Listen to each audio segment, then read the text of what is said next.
My name is Marie Sarantakis, and I'm the principal attorney of Sarantakis Law Group Limited. My offices handle family law matters in Chicago and surrounding counties. I want to take a few minutes to talk to you today about what it's like to handle divorce matters and 5 things that you should know if you're new to this particular area of law. 1. Know the law.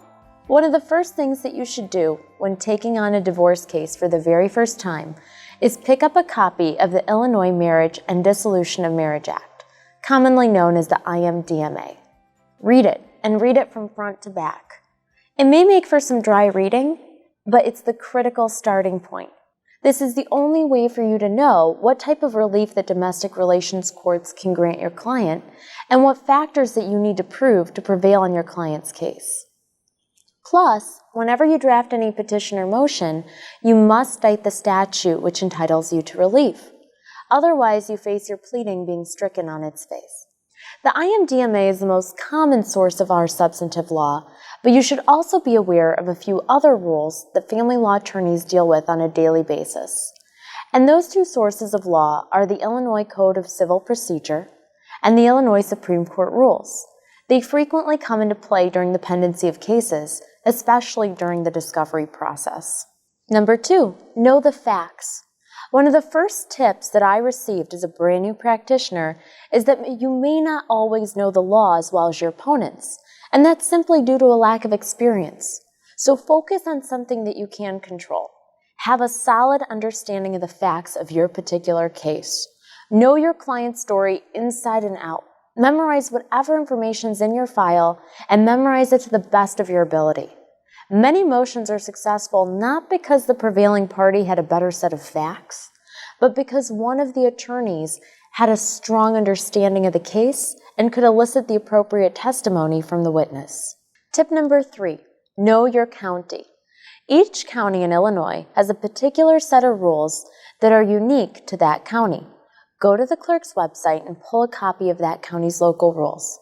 You'll find that there are nuanced but important differences amongst jurisdictions.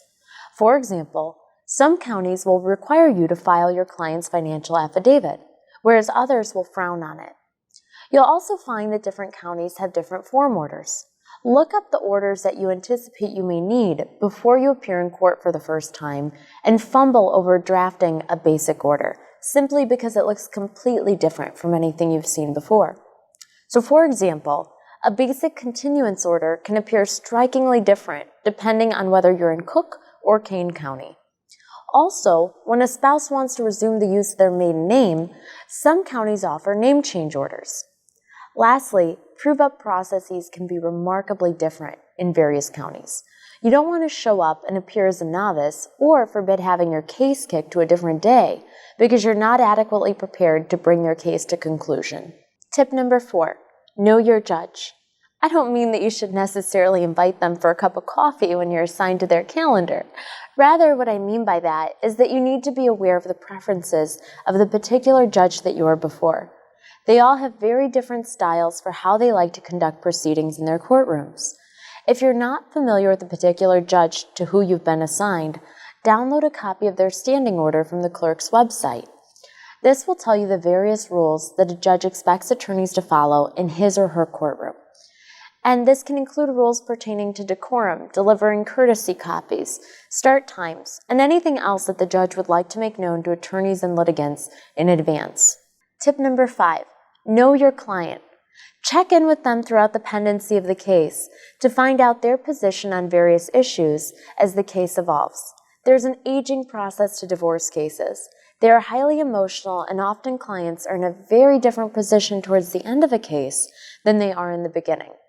During an initial consultation, I like to ask my clients what are the 3 things that are the most important to them in the case, and what do they believe may be the 3 things most important to their spouse.